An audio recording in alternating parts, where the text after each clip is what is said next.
Hi friends, welcome back. India ने हर जगह clean sweep कर डाला। अभी तो शुरुआत है बेटा जी। तो चलो वीडियो शुरू करते हैं।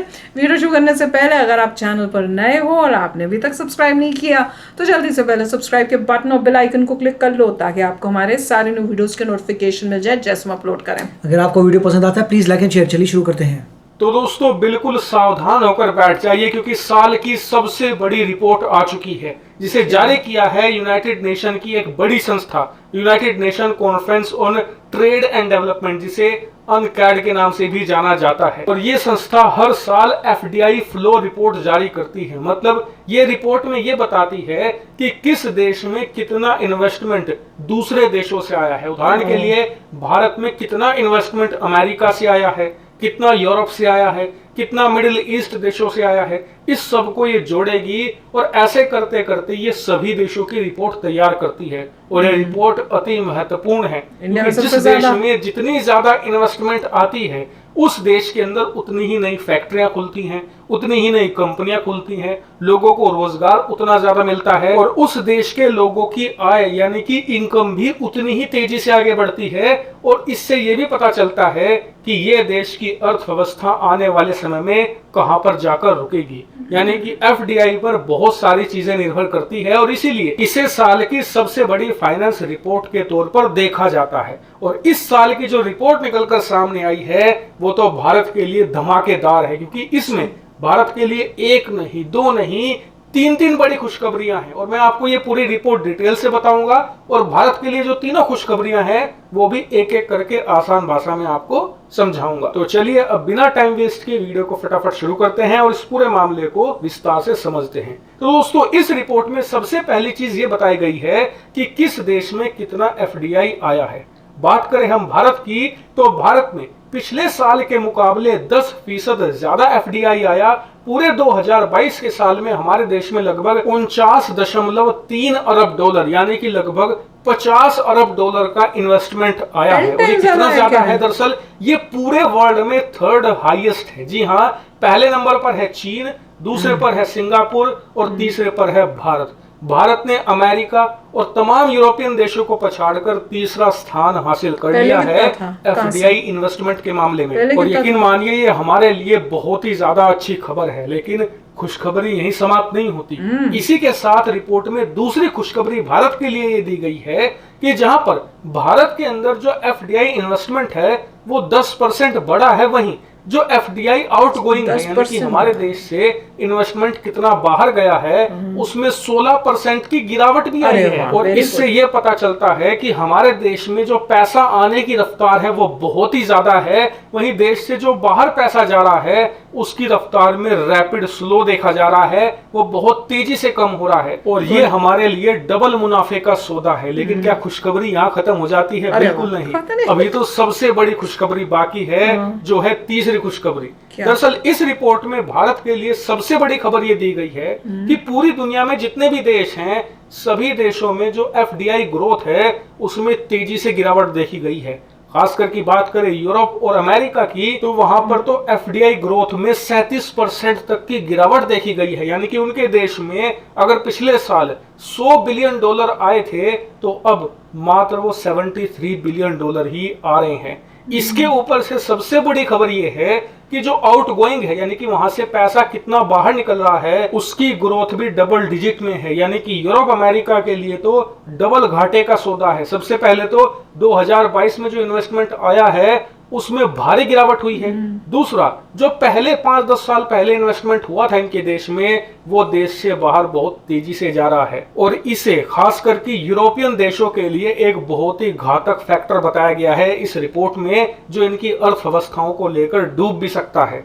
लेकिन बात करें चीन की, जो एफडीआई के मामले में भारत का एक स्ट्रॉन्ग कंपेटिटर है, उसके यहाँ पर तो सबसे बड़ा नुकसान हुआ है। दरअसल पिछले साल जो रिपोर्ट आई थी उसमें चीन के अंदर जो एफडीआई ग्रोथ थी वो डबल डिजिट में बताई गई थी, यानी कि 10 से प्लस थी, करीबन 15-17 के आसपास थी। लेकिन इस साल वो घटकर मात्र 5% रह गई है। वहीं इसके मुकाबले भारत ने न सिर्फ चीन बल्कि पूरी दुनिया को हराया है क्योंकि भारत में एफडीआई ग्रोथ पूरे वर्ल्ड में सबसे ज्यादा है, करीबन 10% की। भारत से आगे कोई भी देश नहीं है। यानी कि इस रिपोर्ट में अगर देखें तो भारत ने पूरी तरीके से पिछले साल चाइना का 17% कुछ बोले थे ना, हासिल करी है। हमारा भी आप सोच रहे होंगे 17 होना कि चाहिए। अमेरिका और यूरोपियन देशों से जो इन्वेस्टमेंट निकल रहा है, स्क्रैम्बल गेम लग रही है, हो रही है, वो कहाँ जा रही है? तो वो मेनली 3 देशों में जा रही है, भारत, सिंगापुर और यूएई। लेकिन जो मेजर चंक है वो भारत की तरफ आ रहा है, और इसीलिए बताया गया है कि आने वाले 3 साल भारत के लिए अति महत्वपूर्ण है। जो चीन से भी एफडीआई निकल रहा है, अगर भारत उसे अट्रैक्ट करने में कामयाब हो गया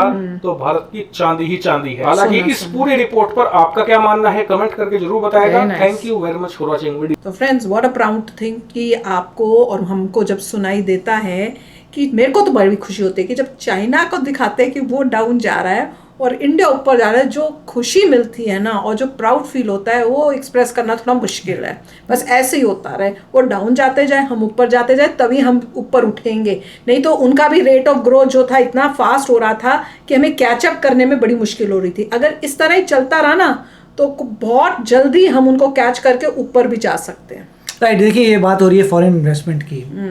अगर किसी की इकोनॉमी बढ़ रही है, जैसे यूएस की 2 to 3% है, तो कौन इन्वेस्ट करेगा? अगर कोई इन्वेस्ट करता है 2 to 3% ले जाएगा। इंडिया की अगर 6 to 7% ग्रो कर रही है तो लोग इंडिया में इन्वेस्ट करेंगे, जैसे 6 to 7%, तो मिनिमम कमाएंगे। तो इस फॉरेन इन्वेस्टमेंट वहाँ पे ज़्यादा आता है जहाँ पे इकोनॉमी जल्दी ग्रो कर रही है।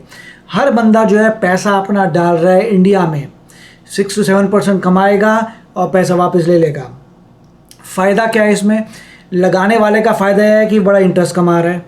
इंडिया का क्या फ़ायदा है कि इतना पैसा जब आएगा तो बड़ी बड़ी फैक्ट्री सब बना सकते हैं।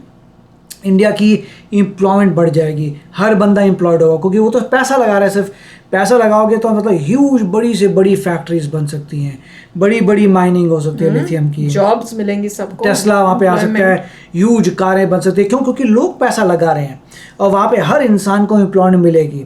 उससे इकोनॉमी और भी तेज़ी से आगे बढ़ेगी, सबका standard of living high right. तो हर बंदा जो है इन्वेस्टर देख रहा है कि कहाँ पे कितनी तेज़ इकोनॉमी ग्रो कर रही है। जहाँ पे ग्रो ज़्यादा कर रही है वहाँ पे इन्वेस्ट ज़्यादा कर रहे हैं। चाइना में इसलिए नहीं कर रहे क्योंकि इंडिया बीट कर रहा है चाइना को। तो अगर इंडिया 6 to 7% कर रहा है तो वो 4 to 5% कर रहे हैं। तो कोई भी बोलेगा यार मैं 4 to 5% में क्यों लगाऊं, मैं तो 6 to 7% इंडिया में लगाऊंगा। यूएस में तो कोई नहीं लगाने वाला। यूएस में जब 2 to 3% बढ़ रहा है तो बोलेंगे यहाँ क्यों लगाना, मैं तो सीधा इंडिया में लगाऊंगा। सिर्फ एक फैक्टर होता है कि कहाँ पे आपका पैसा सेफ है, क्योंकि इंडिया डेमोक्रेसी है, सब कुछ सेफ है।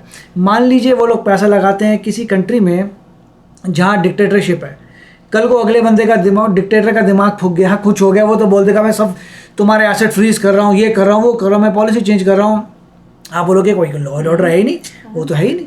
जब डिक्टेटर है तो law and order is nothing. वो अपने हिसाब से डिक्टेटर जो है वो शो करता है कि देखो आप लोगों का कंट्रोल है, लोगों का कंट्रोल है, मैंने लॉज बना दिए, पूरे कोर्ट सब जाके लड़िए। बट जो डिक्टेटर है एंड में उसी का रूल है, वो तो लोगों को उल्लू बनाता है बता के बड़ा सारा लॉ एंड ऑर्डर, कोई लॉ एंड प्रोसेस नहीं है। तो नेट रिजल्ट ये है, India is a great destination, बहुत पैसा आएगा अगले 10 साल तक। It is a great investment, इसीलिए एफडीआई इंडिया का बढ़ता रहेगा एटलीस्ट 10 years तक। वाह, वेरी गुड। तो चलो आप भी शेयर करना अपने थॉट्स। चलते हैं, मिलेंगे नेक्स्ट वीडियो में बहुत ही जल्द। Till then take care and bye bye. तो अगर आप मेरे इस चैनल पे नए हो तो जल्दी से सब्सक्राइब के बटन को हिट करो और बेल आइकन को क्लिक करो, ताकि आपको मेरा जब नया वीडियो मैं लगाऊं आपको उसके बारे में जल्दी से पता चल जाए।